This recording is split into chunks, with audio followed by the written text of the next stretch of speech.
Welcome back, warrior. This is me trying to get ready, and it's called like wait, I don't even know what it's called, but it's like this lip liner stain or something like that, or lip stain, and I have to keep it on my lips for 20 minutes. And I was like, what am I going to do for 20 minutes? So, because I'm like, I can't really do much. So we're going to be reading our scriptures for 20 minutes because that's what you do when you need to do something for 20 minutes or need to not do much for 20 minutes, but you have 20 minutes. So I'm like, perfect. That'll be great. So we're going to read Helaman chapter 6. And thanks for being here, by the way. Also, like the experiment that we did yesterday with the kids making my schedule was really awesome. Certain things didn't work out, but certain things did. And anyways, I don't have time to tell you about it and read the scripture. So maybe I'll save it for another video so you can understand kind of like what went on behind the scenes there, because it was really fun, and I think that you could benefit from it as parents, maybe trying it yourself. But something I will recommend is that movie called Yes Day, and Jennifer Garner's in it, and she's kind of one of my favorite actresses. But you guys, you will totally love it. You will love it. Yes Day. Okay, the movie. I don't know where to watch it, actually, because it's been a while and I have no idea where I watched it. But go look it up. It's super good. And your kids will love it too. It was really cute. Okay, Helaman chapter 6. And we just finished. They baptized like 8,000 people, which is crazy, right? I can't even get my kids to take out the trash. You know what I'm saying? You know what I'm saying? How did they do that? Only the power of the Lord could help them with that. Okay, chapter 6. Here we go. The righteous Lamanites preached to the wicked Nephites. Now the Nephites are wicked. Both peoples prosper during an era of peace and plenty. Lucifer, the author of sin, guides the Gadianton robbers in their murders and wickedness. They take over the Nephite government. Oh, every time I look at myself, I'm like, ooh. So we could consider this warrior makeup, right? Except I'm soon going to be taking it off, so it'll be great. All right. Here we go. Let's see what it says. And it came to pass that when the 62nd year of the reign of the judges had ended, all these things had happened, and the Lamanites had become the more part of them, a righteous people, insomuch that their righteousness did exceed that of the Nephites, because of their firmness and their steadiness in the faith. So now we have really righteous Lamanites, and the Nephites are going downhill. Dang it. For behold, there were many of the Nephites who had become hardened and impenitent and grossly wicked, insomuch that they did reject the word of God and all the preaching and prophesying which did come among them. Also, I don't know if I'm supposed to move my lips a lot or not, but oh well. Nevertheless, because it feels really like hard. Nevertheless, the people of the church did have great joy because of the conversion of the Lamanites, yea, because of the church of God, which had been established among them, and they did fellowship one with another, and did rejoice one with another, and did have great joy. And it came to pass that many of the Lamanites did come down into the land of Zarahemla, and did declare unto the people of the Nephites the manner of their conversion, and did exhort them to faith and repentance. Yea, and many did preach with exceedingly great power and authority unto the bringing down many of them into the depths of humility, to be the humble followers of God and the Lamb. And it came to pass that many of the Lamanites did go into the land northward, and also Nephi and Lehi went into the land northward to preach unto the people, and thus ended the 63rd year. Okay, so Nephi and Lehi are amazing teachers, is what I'm gathering here. Now, okay, so some insight from Redheaded Hostess here says, now we have another Lamanite group like the people of Ammon. They were known for their firmness and steadiness and were more righteous than the Nephites. They knew what they had. They knew the difference of a society without Christ, and so they took this seriously. They were firm and steady. In verses 2 and 3, we can see that there was a division growing among the Nephites. Many of the non-church Nephites were growing more wicked and rejecting all preaching and prophesying. Meanwhile, the people of the church found great joy in embracing the Lamanites. So this is the first time that the Nephites and Lamanites were free to cross into each other's lands. Many Lamanites came to the Nephites and were missionaries among them. They came to convert and exhort the Nephites, and they did so with exceedingly great power and authority.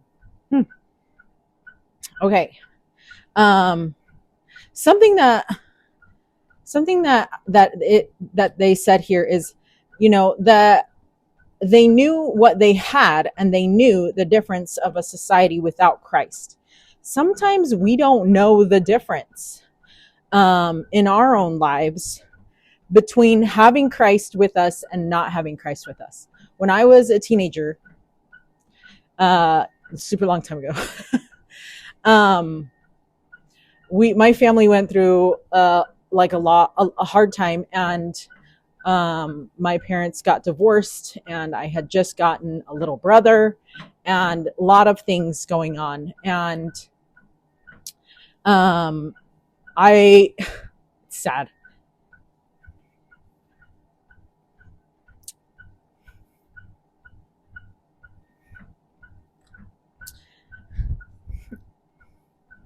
So I used to be known as the church lady when I was in high school.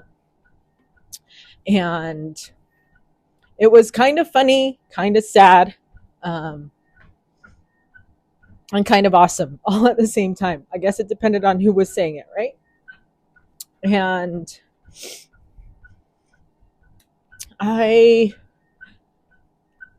genuinely thought that I was awesome at the time, that was going on. So it was okay that I had haters or whatever, and it was fine. And but then later on, when my parents got divorced, and yep, you can blame stuff on your parents because that's what everybody does, right? So, but you just blame them because it's like things that are out of your control but affect you, right?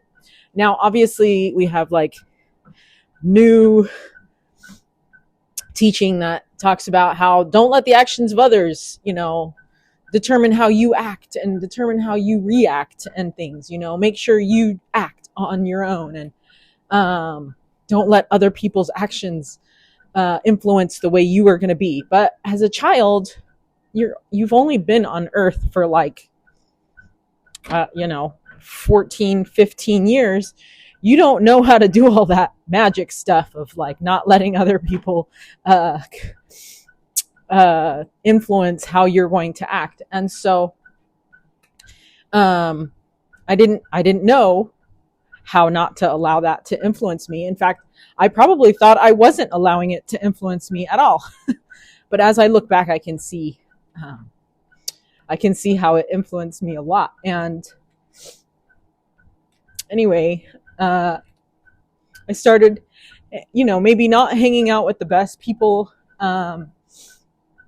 and maybe making choices that my church lady self would not have made. And I knew what it was like with Christ, right? And I didn't know what it was like without Christ yet. But at that time, I started learning, because I started not going to church. I didn't want to go to church anymore. I didn't, when you think your family is broken, or like the covenants that you make as parents to bind your family together, and then you get divorced, and then you just, I didn't know what was happening to me, but I understand now that I thought that my family was no longer together, like everybody else's family, and my family was now broken, and so what happens to me now, because if my family is broken and I got sealed to them, and where do I stand there? Like, am I just kind of lost? And so that's what I felt like, and literally that's what I was lost.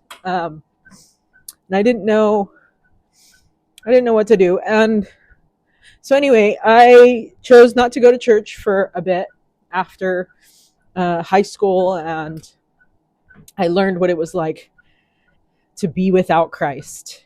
And I mean, you know what's so interesting about that is that I always knew that Jesus Christ lives, and I always knew that Jesus Christ, like that the gospel was true. I always knew all that, like deep down. I've never had to struggle with that, but I just didn't know how I could fit into this whole thing, you know, like, and so anyway, like I learned what it was like without Christ in my life, like without actively having him be a part of my life, you know. And it was so dark. It was really dark, and I didn't like it. And so I really appreciated one of the sisters was assigned to me to be my visiting teacher, you know. And she was so sweet. She would write me notes every month, and maybe I told you already, and maybe I haven't. Anyway, she would write to me every month and would express to me how much she loved me. And not once has she ever met me, so I was like, this is weird. But she would testify of Jesus Christ, and it was just, she was just so sweet, just spreading that kindness, you know, like confetti, you know, like what they say. And anyway, finally one day I decide, you know, I am going to go back to church after it was a while. And I moved out as soon as I could. My mom was a real estate agent at the time, and so I was like, I need to move out. You can help me, or I can do it by myself. So she helped me, and I got like this condo in Boca Raton, super nice. Anyway, so I came to church, and like it was awesome, and the missionaries were trying to help me. And I came to watch General Conference one time, and it was just really amazing. And the feeling that I got, just like to be shorter in this story so that it doesn't take up so much time, the feeling I got was just awesomeness, like just warm, just loving, you know, like that this was home again. And I had not felt that in a long time. And so anyway, I start going back to church, and my friend, I have friends who help me, and who we went to dances with, and all these things, and it was awesome, you know. But there is a difference that you can feel when you have Christ in your life, and then when you're like ignoring Christ, right? There's a difference. And I call it ignoring because I knew deep down that I wanted to have Christ in my life. I just didn't know like what that looked like, because I was like, well, how does it look like with me and my family? And anyway, my sweet bishop was like,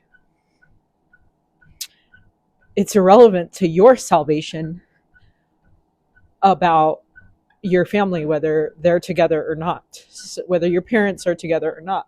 It's irrelevant to your salvation. And I was like, wait, what?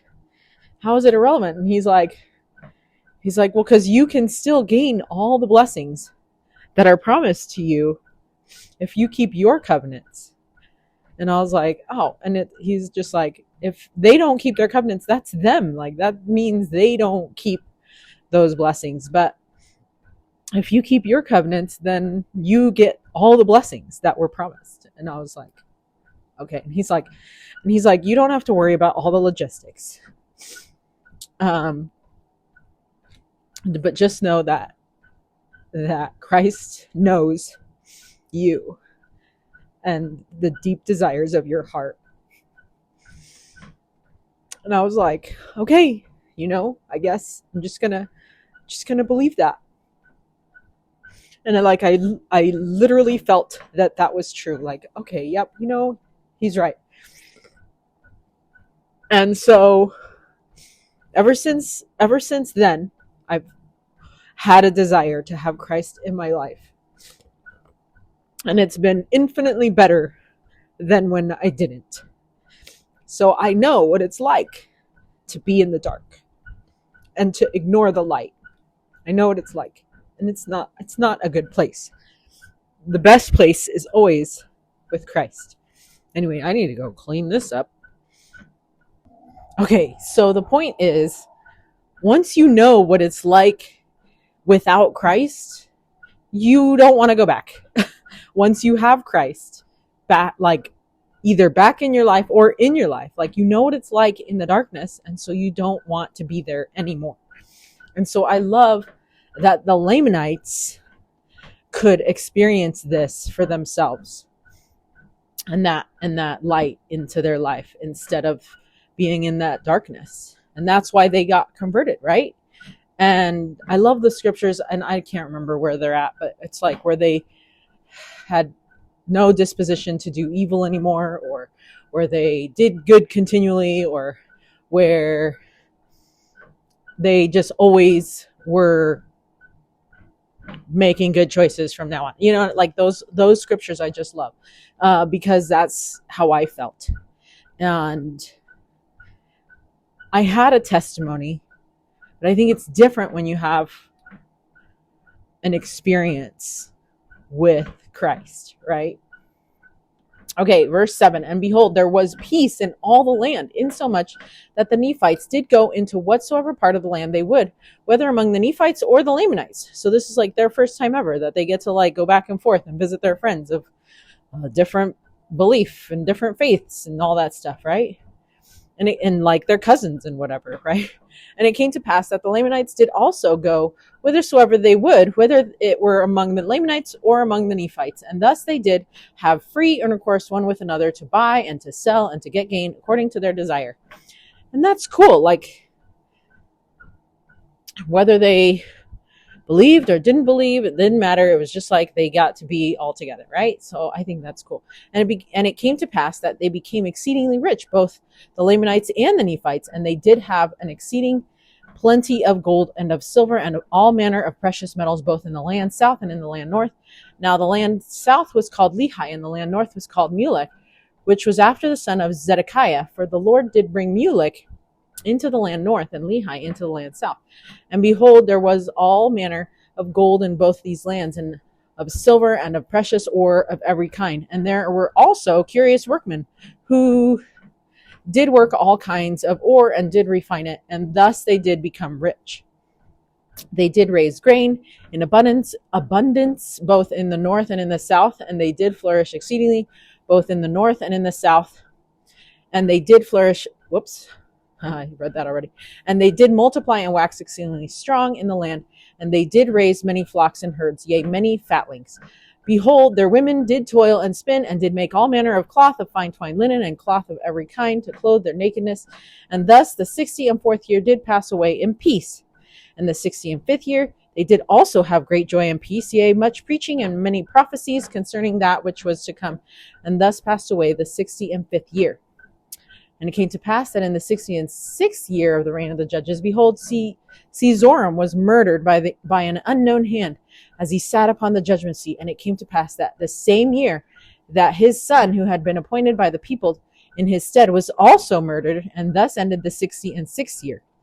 So now something's coming. And in the commencement of the 67th year, the people began to grow exceedingly wicked again. Isn't that sad? That always happens. So for 4 years later, the Gadianton robbers were making their moves to control society. They had their own plans and ambitions, and they wanted the judgment seat so they could control from there. So they murdered Caesoram, and they murdered his son who followed Caesoram as chief judge. And now things will spiral into great and terrible wickedness, right? Because they were laying low while everybody was prospering. I hate that. I hate that feeling of like, everything's going so good, and then all of a sudden something like the rug just gets ripped right out under you, like you didn't even know what was going on. That's totally like D-Days.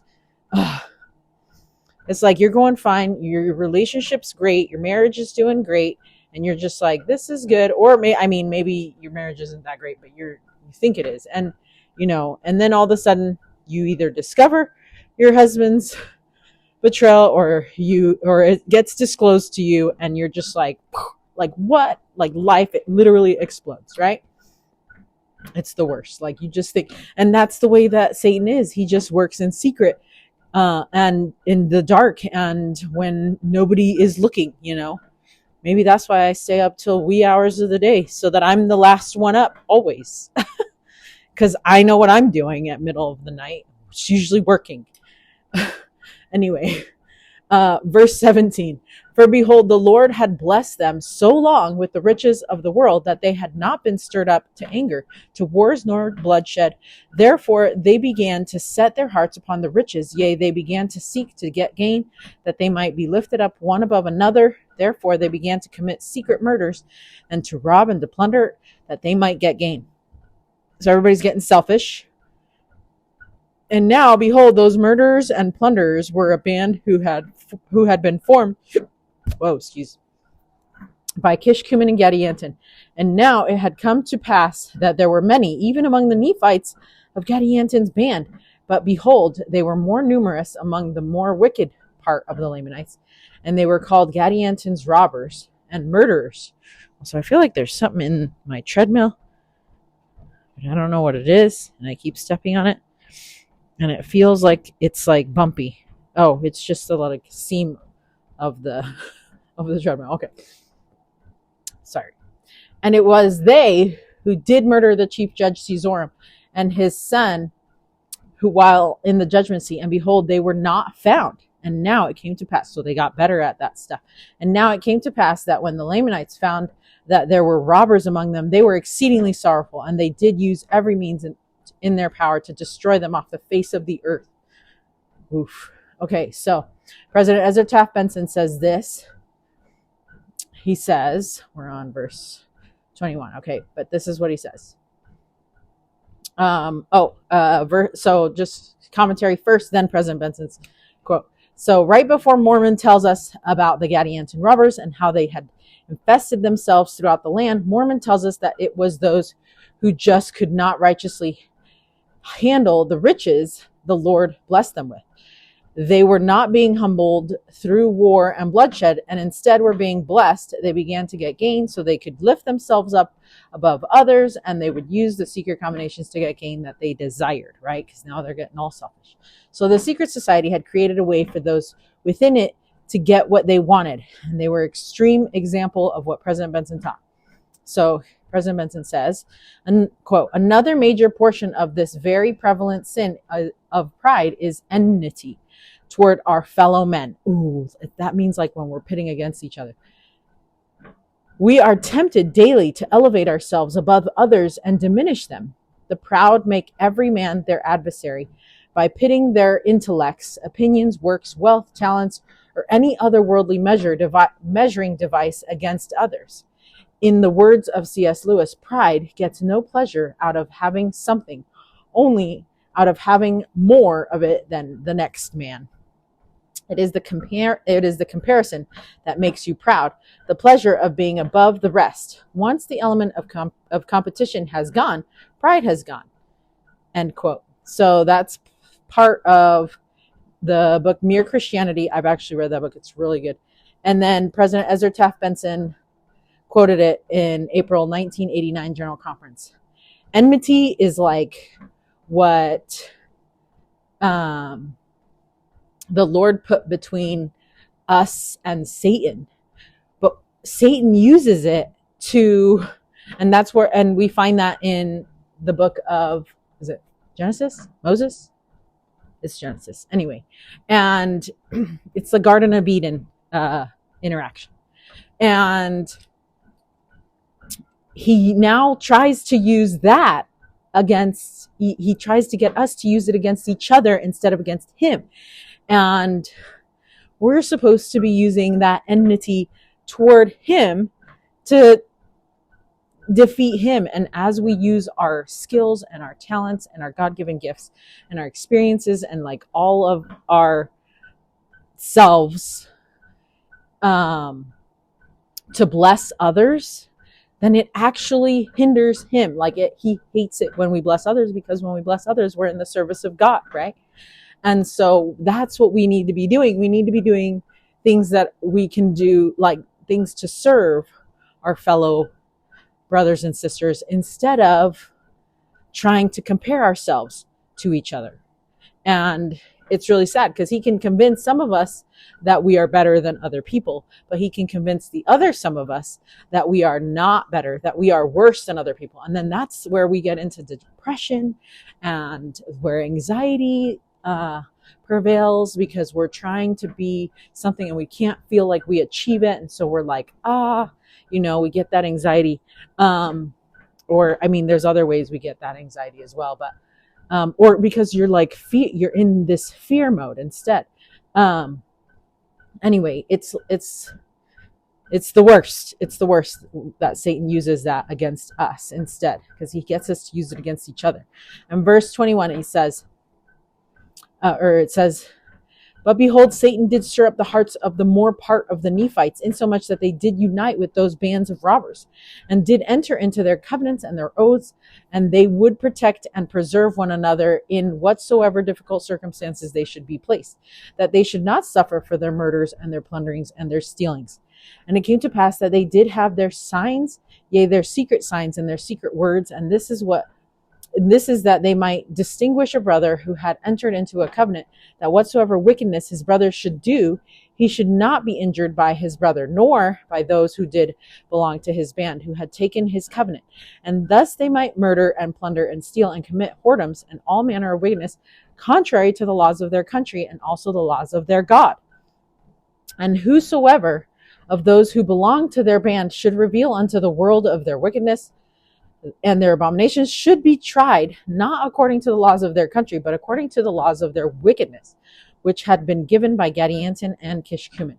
So this was the Gadianton robbers, right? And now behold, it is these secret oaths and covenants which Alma commanded his son should not go forth unto the world, lest they should be a means of bringing down the people unto destruction.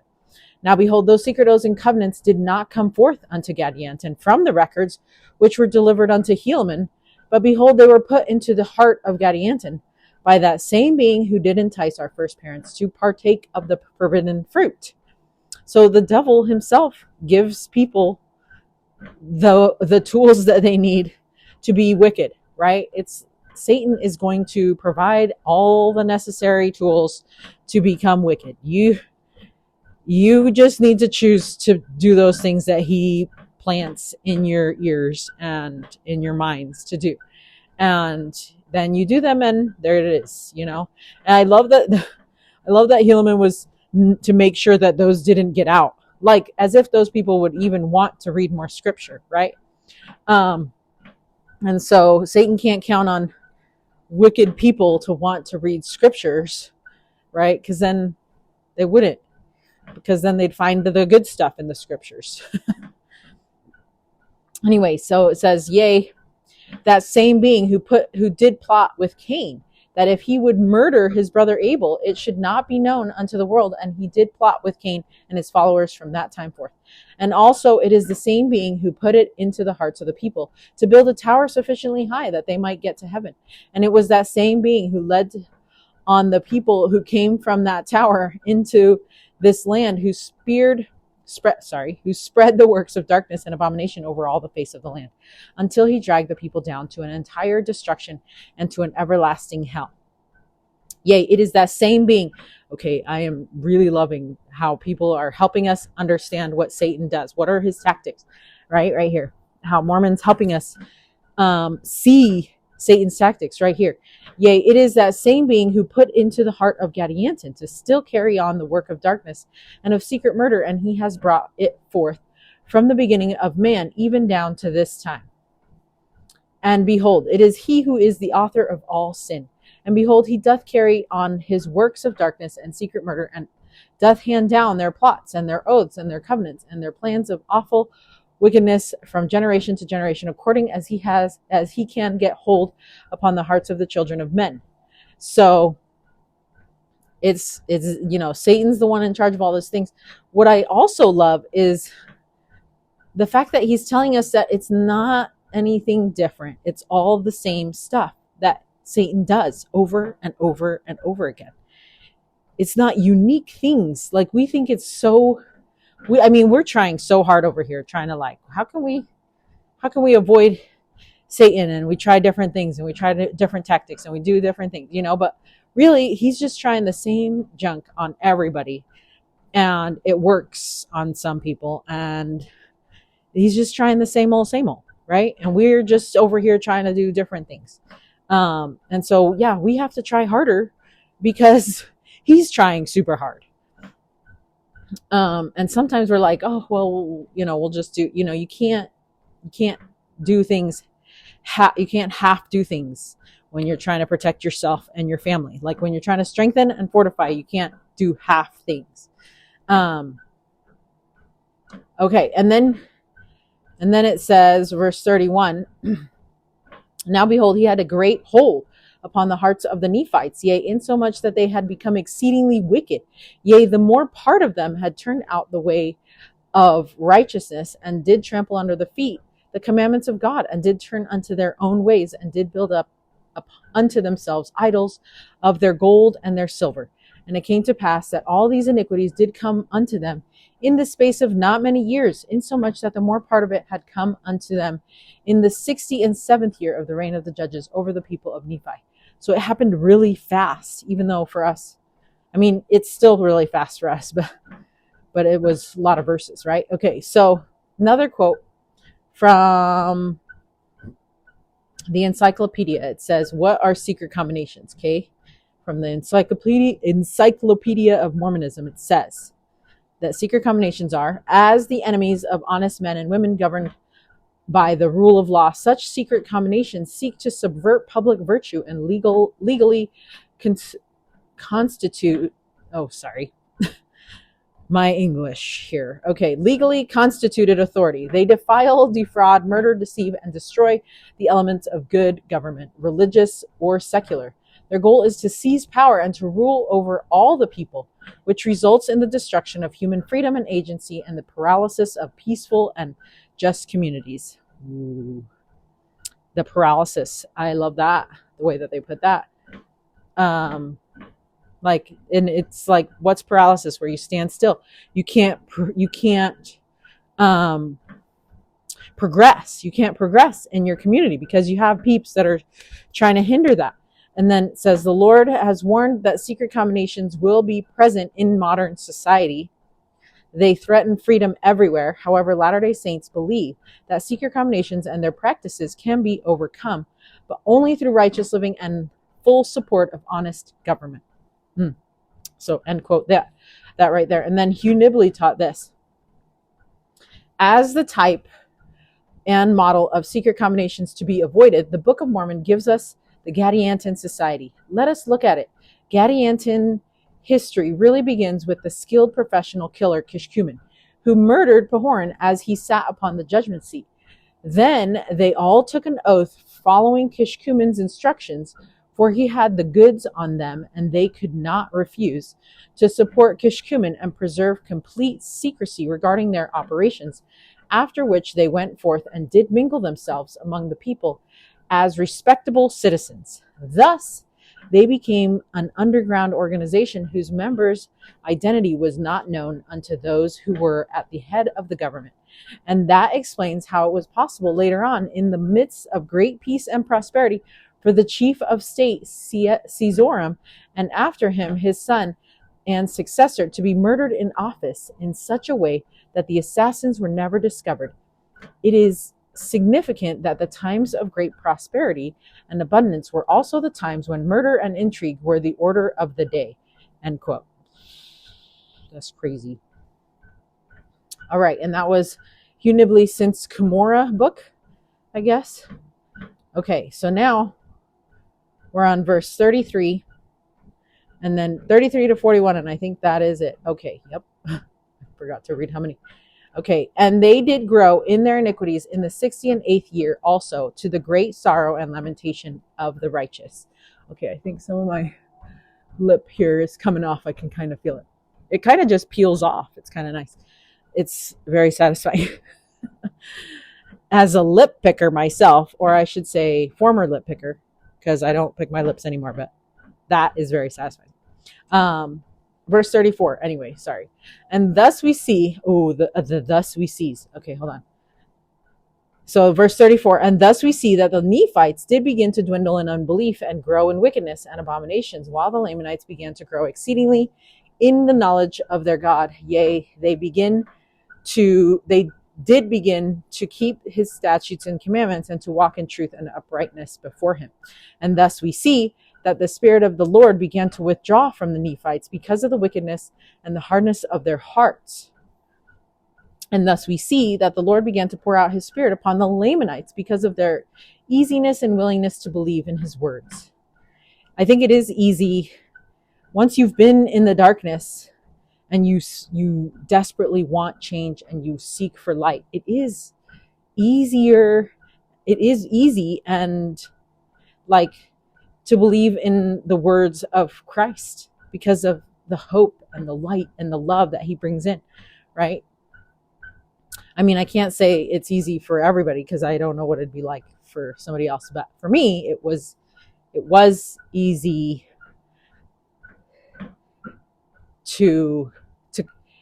it was hard to come back because it is always hard to come back when Satan's trying to oppose you, but it's easy once you're there. You're like, wait, how did I miss out on all this? And so I still have feelings of sadness that I missed out on like a chunk, right then.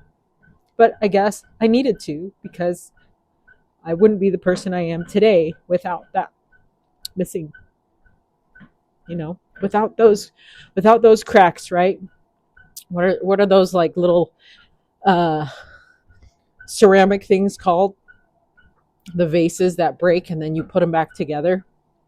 Kintsugi art or something like that. Anyway, where the veins of the vase get gold strips, and so it makes it like just beautiful. Anyways, love it. Okay, verse 37, and it came to pass that the Lamanites did hunt the band of robbers of Gadianton, and they did preach the word of God among the more wicked part of them, insomuch that this band of robbers was utterly destroyed from among the Lamanites. So that's awesome. And it came to pass, on the other hand, that the Nephites did build them up and support them, beginning at the more wicked part of them, until they had overspread all the land of the Nephites and had seduced the more part of the righteous, until they had come down to believe in their works and partake of their spoils, and to join with them in their secret murders and combinations.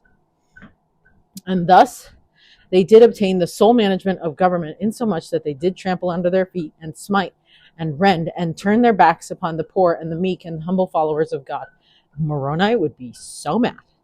And right, he would just come back and be like fighting everybody. And thus we see that they were in an awful state and ripening for an everlasting destruction. And it came to pass that thus ended the 68th year of the reign of the judges over the people of Nephi. What? Okay, and then Hugh Nibley also said this, quote, so this is the situation. They were in office to get gain and the glory of the world, and they did everything with an eye single to their glory. They were politically, socially, and economically ambitious. End quote. Oof. That's why they were not going to be successful, because they were not spiritually ambitious, right? There's that talk from, what is her name? Sister Craven? I can't remember exactly, but she has a talk where it's like, you can't be a casual Christian. Maybe that's what I want to say. Now I can't remember. I'm gonna have to look it up. Anyways, but don't be casual Christians, because casual Christians will lead to casualties, and we don't want that. Um, so the Lamanites did everything that they could to get these Gadianton robbers out of their society, and they succeeded, whereas the Nephites did not, and they fell for all their tricks, right? And so then they wanted to become like them. Because maybe they didn't know what it was like in the dark. And sadly, sometimes we do have to learn for ourselves. And that is what I'm scared of for my children. I don't want them to learn for themselves. I want them to learn things through me. Like, I've already learned these things. Save ourselves the trouble. Don't have a chunk of your life that's the worst, and you'll be fine.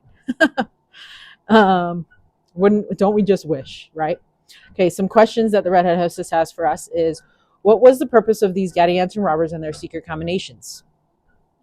What did you learn about secret combinations? Why is it important for the righteous to know of these things? What can we learn from how the Lamanites dealt with the Gadianton robbers from among them? And what do you think it means that the Nephites built up and supported the Gadianton robbers? What do you think is going to happen now? Lots of stuff. Okay, we're going to read it, live it, and then we will be done with chapter 6. Also, thanks for being patient with my makeup. All right. It says, the read it, live it is here, but it helps me get ready. It's helping me get ready. You are helping me get ready. Okay. The Spirit will respond according to the condition of our heart. It began to withdraw from the Nephites because of their wickedness and hardness of heart. It was poured out upon the Lamanites because of their easiness and willingness to believe. So the challenge is believe. Love that. All right. Until Helaman chapter 7. Stay strong, warrior. Okay, did you want to see how it peels off? Just like a little. And it just kind of leaves your lip lined.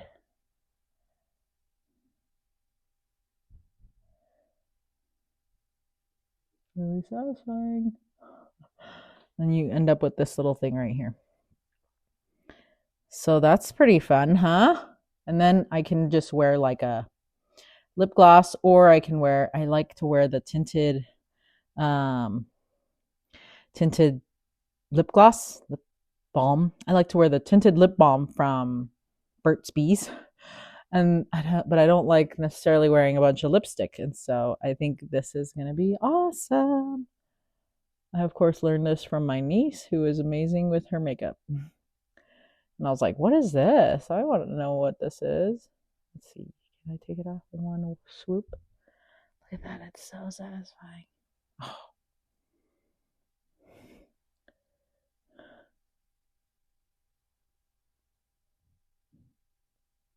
She takes it off with tweezers. I can do that too, except that I don't have the tweezers right here.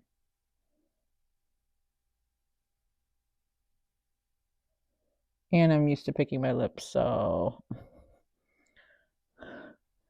it's kind of simple for me to just pick it off. But also, I don't want to stain my nails, so I should probably just go get the tweezers. But you get the idea. And then, like, you just kind of, like, it doesn't end up being this sharp of contrast, but it's just kind of a subtle lip liner. Anyway, you didn't need to know all that, but maybe you did. Okay, see you later, warrior.